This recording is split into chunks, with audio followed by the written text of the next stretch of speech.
بسم اللہ الرحمن الرحیم۔ اللہم صلی علی محمد وعلی آل محمد وبارک وسلم۔ بے حد و بے حساب درود و سلام حضور آقا کریم صلی اللہ علیہ وآلہ وسلم اور ان کی آل پر۔ السلام علیکم سامعین۔ عظیم محقق، دانشور، اسکالر اور معروف عالم جناب محمد خالد جذبی صاحب کے شاہکار قلم سے ایک اور بہت ہی اہم اور نئے موضوع کے ساتھ آپ کا ہوسٹ عمر مختار آپ کے اپنے چینل صرف سچ پر آپ کی خدمت میں ایک دفعہ پھر حاضر ہے۔ سامعین، آج کا ہمارا موضوع ہے فرشتے۔ سامعین، اس موضوع میں ہم فرشتوں کے بارے میں قرآن و حدیث کی روشنی میں معلومات حاصل کریں گے۔ موضوع کی طرف بڑھنے سے پہلے اگر ابھی تک آپ نے ہمارا چینل صرف سچ سبسکرائب نہیں کیا تو فوری سے سبسکرائب کریں اور ساتھ دیے گئے بیل کے آئیکن پر ضرور کلک کریں تاکہ آپ کو آنے والی ہماری ہر نئی ویڈیو نوٹیفیکیشن میں جلد مل سکے اور آپ اسے وہاں سے کلک کر کے اپنی پاک اور معطر سماعتوں کا حصہ بنا سکیں۔ سامعین، فرشتے نورانی مخلوق ہیں۔ چنانچہ مشکات شریف میں حضرت عائشہ رضی اللہ تعالی عنہا سے مروی ہے کہ آپ صلی اللہ علیہ وآلہ وسلم نے فرمایا، ملائکہ کو نور سے پیدا کیا گیا ہے۔ فرشتے عموماً انسانی نظروں سے اوجھل رہتے ہیں۔ کئی بار حضرت جبرائیل علیہ السلام برسر مجلس وحی لے کر آپ صلی اللہ علیہ وآلہ وسلم کے پاس تشریف لائے، لیکن حاضرین کو دیکھنے کا اتفاق نہیں ہوا۔ چنانچہ صحیح مسلم شریف میں حضرت عائشہ رضی اللہ تعالی عنہا سے مروی ہے کہ آپ صلی اللہ علیہ وآلہ وسلم نے فرمایا، اے عائشہ، یہ جبرائیل آپ کو سلام کہتے ہیں۔ آپ نے فرمایا، ان پر بھی سلامتی ہو اور اللہ تعالی کی رحمت ہو۔ جبرائیل علیہ السلام وہ چیز دیکھ سکتے ہیں جو میں نہیں دیکھ سکتی۔ سامعین، فرشتے مختلف شکلیں اختیار کر سکتے ہیں۔ چنانچہ حضرت مریم علیہ السلام کے پاس حضرت جبرائیل علیہ السلام انسانی شکل میں ظاہر ہوئے۔ چنانچہ اللہ کریم قرآن حکیم کی سورہ المریم میں آیت نمبر 17 میں کچھ یوں ارشاد فرماتا ہے، فَأَرْسَلْنَا إِلَيْهَا رُوحَنَا فَتَمَثَّلَ لَهَا بَشَرًا سَوِيًّا۔ ترجمہ، پھر بھیجا ہم نے اس کے پاس اپنا فرشتہ، پھر بن کر آیا اس کے آگے آدمی پورا۔ سامعین، آپ صلی اللہ علیہ وآلہ وسلم نے ارشاد فرمایا، فرشتہ بعض اوقات انسانی صورت میں آ کر مجھ سے گفتگو کرتا ہے۔ ملائکہ بہت زور آور اور خرق عادت صفات رکھتے ہیں۔ چنانچہ صرف 8 فرشتے قیامت کے روز عرش الہی کو اٹھائے ہوئے ہوں گے۔ وَيَحْمِلُ عرش ربک فوقہم یومئذ ثمانیہ۔ ترجمہ، اور اٹھائیں گے تخت تیرے رب کا اپنے اوپر اس دن 8۔ سامعین، ان کی قدرت کا اندازہ اس سے بھی لگایا جا سکتا ہے کہ جب فرشتہ سور پھونکے گا تو کائنات میں موجود تمام اشیاء پر بے ہوشی کا عالم طاری ہو جائے گا۔ چنانچہ اللہ کریم قرآن حکیم میں کچھ یوں ارشاد فرماتا ہے، وَنُفِخَ فِي الصُّورِ فَصَعِقَ مَنْ فِي السَّمَاوَاتِ وَمَنْ فِي الْأَرْضِ إِلَّا مَنْ شَاءَ اللَّهُ ثُمَّ نُفِخَ فِيهِ أُخْرَى فَإِذَا هُمْ قِيَامٌ يَنظُرُونَ۔ ترجمہ، اور پھونکا سور میں، پھر بے ہوش ہو جائے جو کوئی ہے آسمانوں میں اور زمین میں، مگر جس کو اللہ چاہے، پھر پھونکا جائے دوسری بار تو فوراً وہ کھڑے ہو جائیں ہر طرف دیکھتے۔ سامعین، فرشتے اللہ کی اطاعت اور فرما برداری میں ہر وقت کوشاں رہتے ہیں۔ قرآن کریم میں فرشتوں کی اطاعت اور تسبیح و تحمید کے متعلق اللہ تعالیٰ نے کچھ یوں ارشاد فرمایا ہے، وَلَهُ مَنْ فِي السَّمَاوَاتِ وَالْأَرْضِ وَمَنْ عِنْدَهُ لَيَسْتَكْبِرُونَ عَنْ عِبَادَتِهِ وَلَا يَسْتَكْثِرُونَ يُسَبِّحُونَ اللَّيْلَ وَالنَّهَارَ لَا يَفْتَرُونَ۔ سورۃ الانبیاء آیت نمبر 18 تا 20۔ ترجمہ، اور اسی کا ہے جو کوئی ہے آسمان اور زمین میں اور جو اس کے نزدیک رہتے ہیں، سرکشی نہیں کرتے اس کی عبادت سے اور نہیں کرتے کاہلی، یاد کرتے ہیں رات اور دن نہیں تھکتے۔ سامعین، ایک دوسرے مقام پر ان کی فرما برداری کا تذکرہ ان الفاظ میں ہے، لا یسبقونہ بالقول وہم بامرہ یعملون، سورۃ الانبیاء آیت نمبر 27۔ ترجمہ: اس سے بڑھ کر نہیں بول سکتے اور وہ اسی کے حکم پر کام کرتے ہیں۔ سامعین، ملائکہ میں نکاح اور توالد و تناسل کا سلسلہ قائم نہیں ہوتا۔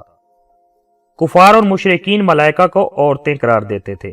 اللہ تعالیٰ نے ان کی مذمت بیان کرتے ہوئے فرمایا کہ کیا جب فرشتوں کو پیدا کیا جا رہا تھا تو یہ کھڑے دیکھ رہے تھے کہ ان کو مرد نہیں عورتیں بنایا ہے؟ چنانچہ اللہ کریم سورہ الزخرف آیت نمبر 19 میں کچھ یوں ارشاد فرماتا ہے، وَجَعَلُوا الْمَلَائِكَةَ الَّذِينَ هُمْ عِبَادُ الرَّحْمَنِ إِنَاثًا أَشْهِدُوا خَلْقَهُمْ۔ ترجمہ: اور ٹھہرایا انہوں نے فرشتوں کو جو بندے ہیں رحمان کے عورتیں، کیا دیکھتے تھے ان کا بننا؟ سامعین، واضح رہے کہ ملائکہ تذکیر و تانیث سے پاک ہیں۔ قرآن کریم میں ملائکہ کے لیے مذکر کا صیغہ محض تکریم کی وجہ سے ہے، جیسے اللہ تعالیٰ کے لیے مذکر کا صیغہ محض عظمت کی وجہ سے ہے۔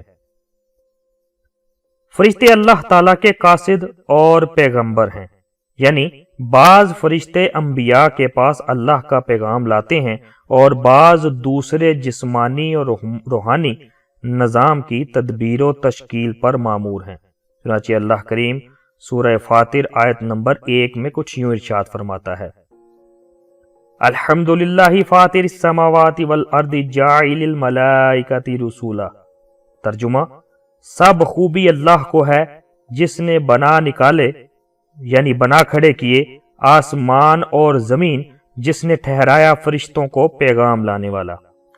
سامعین، ملائکہ آسمان و زمین کے درمیان اترنے چڑھنے کی قدرت بھی رکھتے ہیں۔ چنانچہ اللہ کریم سورہ المعارج آیت نمبر 4 میں کچھ یوں ارشاد فرماتا ہے، تعرج الملائکۃ والروح الیہ فی یوم کان مقدارہ 50,000 سنہ۔ ترجمہ: چڑھیں گے اس کی طرف فرشتے اور روح اس دن میں جس کی لمبائی 50,000 برس ہے۔ روح سے جبرائیل علیہ السلام مراد ہیں۔ ملائکہ اطاعت الہی کے باوجود خوف خدا بھی رکھتے ہیں۔ چنانچہ اللہ کریم سورہ النحل آیت نمبر 49 اور 50 میں کچھ یوں ارشاد فرماتا ہے، وَلِلَّهِ يَسْجُدُ مَا فِي السَّمَاوَاتِ وَمَا فِي الْأَرْضِ مِن دَابَّةٍ وَالْمَلَائِكَةُ وَهُمْ لَا يَسْتَكْبِرُونَ يَخَافُونَ رَبَّهُم مَّن فَوْقِهِمْ وَيَفْعَلُونَ مَا يُؤْمَرُونَ۔ ترجمہ: اور اللہ کو سجدہ کرتا ہے جو آسمان میں ہے اور جو زمین میں ہے، جانداروں سے اور فرشتے، اور وہ تکبر نہیں کرتے، ڈر رکھتے ہیں اپنے رب کا اپنے اوپر سے اور کرتے ہیں جو حکم پاتے ہیں۔ سامعین، فرشتے معصوم ہیں اور اللہ تعالیٰ سے ہر درجہ قرب رکھتے ہیں، لیکن پھر بھی اپنے رب کے جلال سے ڈرتے ہیں۔ ان کا وجود حضرت آدم علیہ السلام کی پیدائش سے قبل کا ہے۔ ملائکہ حضرت آدم علیہ السلام کی پیدائش سے قبل موجود تھے، جس کی واضح دلیل وہ مکالمہ ہے جو حضرت آدم علیہ السلام کی تخلیق سے قبل اللہ تعالیٰ اور فرشتوں کے مابین ہوا تھا۔ چنانچہ اللہ کریم سورۃ البقرہ آیت نمبر 30 میں کچھ یوں ارشاد فرماتا ہے، وَإِذْ قَالَ رَبُّكَ لِلْمَلَائِكَةِ إِنِّي جَاعِلٌ فِي الْأَرْضِ خَلِيفَةً قَالُوا تَجْعَلُ فِيهَا مَن يَفْسِدُ فِيهَا وَيَسْفِكُ الدِّمَاءَ۔ ترجمہ: اور جب کہا تیرے رب نے فرشتوں کو کہ میں بنانے والا ہوں زمین میں ایک نائب، کہا فرشتوں نے کیا قائم کرتا ہے تو زمین میں اس کو جو فساد کرے اس میں اور خون بہائے۔ سامعین، فرشتوں کے پر بھی ہوتے ہیں۔ فرشتوں کے 2 یا 3 یا 4 یا اس سے زائد پر ہوتے ہیں۔ چنانچہ اللہ کریم سورہ فاطر آیت نمبر 1 میں کچھ یوں ارشاد فرماتا ہے، الحمدللہ فاطر السماوات والارض جاعل الملائکۃ رسولا اولی اجنحۃ مثنى وثلاث ورباع یزید فی الخلق ما یشاء ان اللہ علی کل شیء قدیر۔ ترجمہ، سب خوبی اللہ کو ہے جس نے بنا نکالے یعنی بنا کھڑے کیے آسمان اور زمین، جس نے ٹھہرایا فرشتوں کو پیغام لانے والا، جن کے پر یعنی بازو ہیں 2 اور 3 اور 4 بڑھا دیتا ہے پیدائش میں جو چاہے، بے شک اللہ ہر چیز کر سکتا ہے۔ سامعین، ملائکہ کی مختلف اقسام ہیں۔ قرآن و سنت کی تصریحات سے معلوم ہوتا ہے کہ مختلف ملائکہ مختلف امور کی انجام دہی میں مصروف ہیں۔ اکابر ملائکہ 4 ہیں۔ حضرت جبرائیل علیہ السلام، جو انبیاء علیہم السلام کے پاس اللہ تعالیٰ کا پیغام لاتے تھے، چنانچہ سورہ الشعراء آیت نمبر 192 تا 194 میں اللہ تعالیٰ کچھ یوں ارشاد فرماتا ہے: نزل به الروح الامین علی قلبک لتکون من المنذرین۔ ترجمہ، اور یہ قرآن ہے اتارا ہوا پروردگار عالم کا، لے کر اترا اس کو فرشتہ معتبر تیرے دل پر کہ تو ہو ڈر سنا دینے والا۔ سامعین، قرآن میں انہیں الروح الامین، روح المقدس کے نام سے بھی ذکر کیا گیا ہے۔ ملائکہ کی جماعت میں انہیں سردار کی حیثیت حاصل ہے۔ حضرت میکائیل علیہ السلام، جو خدا کی مخلوق کے لیے رزق کی تدبیر میں مصروف رہتے ہیں۔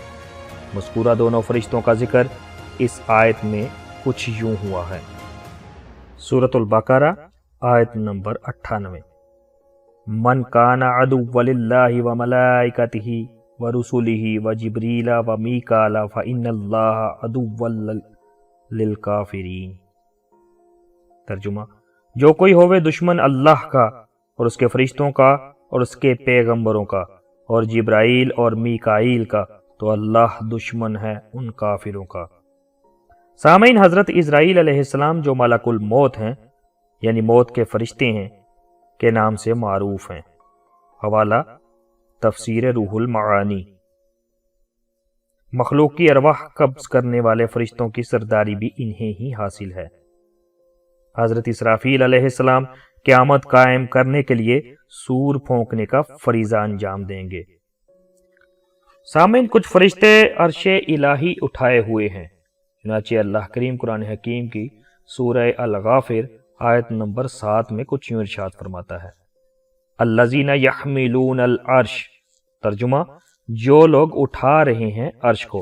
ایک اور مقام پر ارشاد فرمایا، سورہ الحاقہ آیت نمبر 17: وَيَحْمِلُوا عَرْشَ رَبَّكَ فَوْقَهُمْ يَوْمَئِذٍ ثَمَانِيَةٌ، اور اٹھائیں گے تخت تیرے رب کا اپنے اوپر اس دن 8 شخص۔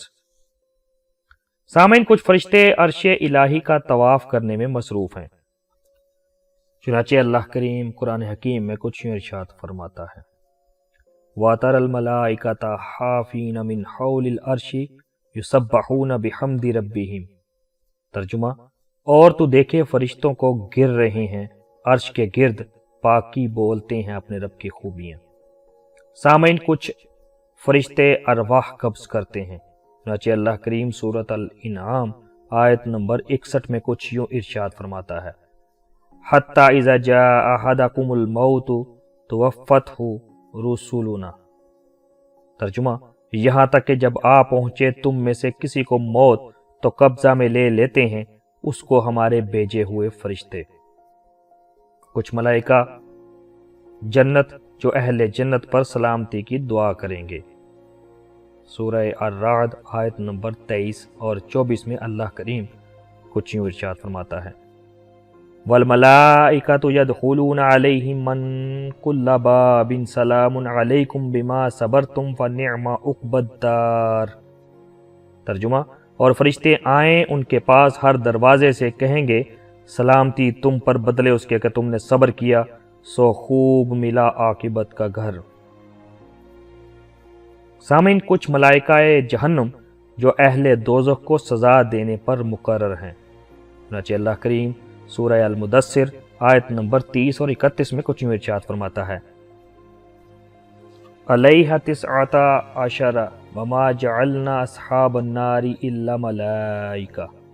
ترجمہ، اس پر مقرر ہیں 19 فرشتے اور ہم نے جو رکھے ہیں دوزخ پر دروغہ وہ فرشتے ہی ہیں۔ سامعین، ملائکہ کی اس جماعت کے سردار حضرت مالک علیہ السلام ہے۔ چنانچہ اللہ کریم سورہ الزخرف آیت نمبر 77 میں کچھ یوں ارشاد فرماتا ہے، وَنَادَوْا يَا مَالِكُ لِيَقْضِي عَلَيْنَا رَبُّكَ۔ ترجمہ، اور پکاریں گے اے مالک کہیں ہم پر فیصل موت ڈال دے کر چکے تیرا رب۔ سامعین، کچھ ملائکہ انسانوں کی حفاظت پر مامور ہیں۔ چنانچہ اللہ کریم سورہ کاف آیت نمبر 17 میں کچھ یوں ارشاد فرماتا ہے، عن الیمین وعن الشمال قعید۔ ترجمہ، داہنے بیٹھا اور بائیں بیٹھا۔ اسی طرح اللہ کریم قرآن حکیم کی سورہ الرعد آیت نمبر 11 میں کچھ یوں ارشاد فرماتا ہے، لَهُ مُعَقَّبَاتٌ مِّن بَيْنِ يَدَيْهِ وَمِن خَلْفِهِ يَحْفَظُونَهُ۔ ترجمہ، اس کے پہرے والے ہیں بندہ کے آگے سے اور پیچھے سے اس کی نگہبانی کرتے ہیں۔ سامعین، وہ ملائکہ جو انسانوں کے اعمال لکھتے ہیں ان کے بارے میں اللہ کریم سورہ الانفطار آیت نمبر 10 اور 11 میں قرآن حکیم میں کچھ یوں ارشاد فرماتا ہے، وَإِنَّ عَلَيْكُمْ لَحَافِظِينَ کِرَامًا کاتبین۔ ترجمہ، اور تم پر نگہبان مقرر ہیں عزت والے عمل لکھنے والے۔ سامعین، وہ ملائکہ جو اس عالم کے احوال پر موکل ہیں سورۃ النازعات اور زاریات کے علاوہ مختلف مقامات پر ان کے احوال کا ذکر ہے۔ سامعین، قرآن و سنت کی روح سے ملائکہ کی ذات و صفات روز روشن کی طرح واضح ہو چکنے کے بعد انشاءاللہ ہم اس بیان کے اگلے حصے میں فرشتوں کے بارے میں کچھ علمی تبصرہ ملاحظہ فرمائیں گے۔